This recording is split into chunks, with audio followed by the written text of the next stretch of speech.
එන්න මේ ගානට වතුර යන්න දෙන ඉත පාලමේ. හරියටම කණුව මැද කණුවයි මම කටයුතු කරනවා කියලා කියන්නේ අර තියෙන්නේ උත්තර අරගල මනින් යන්නේ උත්තර කැලවෙලා තියෙනවා. ඒක මේකට සමාන්තරව මම කොච්චර පාරම කෙලින් තියෙන ගමන් කෙලින් තියෙනවා ඔහොම කෙලින් ඉන්නවා. පතන කන්නේ නැහැ. ඇන්ගල් එක තියෙනවනේ. කණුව හරියටම මැදින් තමයි මැද කණුව තමයි ඇලවෙලා තියෙන්නේ. ඒක යටින් යට බේස් වල ඔව්.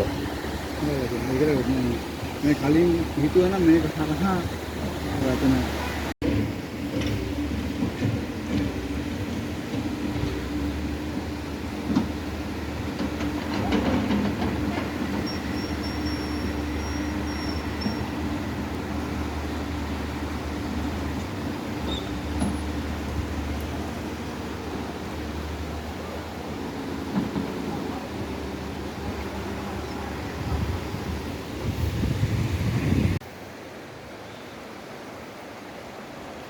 ගම්පොල එහෙම ගන්න දෙන්න ගම්පොල පැත්තේ කියන ඒ පැත්තට කඩවල් එහෙම හාල් එහෙම අනම්මනම් පාරවල් වල ගහලා දෙනවා. එහෙමද? ගබඩා වල ඔව්.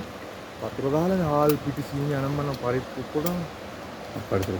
ඒ කියන්නේ ඒ ගොඩක් යට වෙලාද? ගම්පොල ගෑනේ විනාශයක් වෙලා තියෙන අර ස්ටේෂන් එක ළඟ එහෙම පාර තනිකර කුණු තියෙන්නේ. එහෙමද? ඔව්.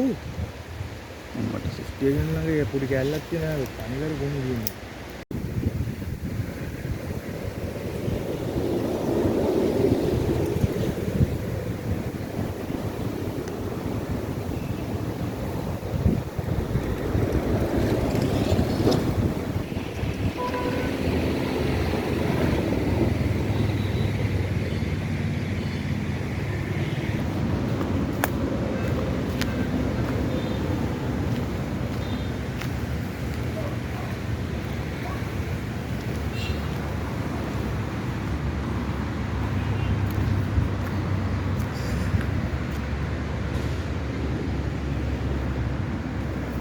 ඔබට මේ පෙනෙන්නේ පේරාදෙණිය මල්වත්තේ සංගිලි පාලමය.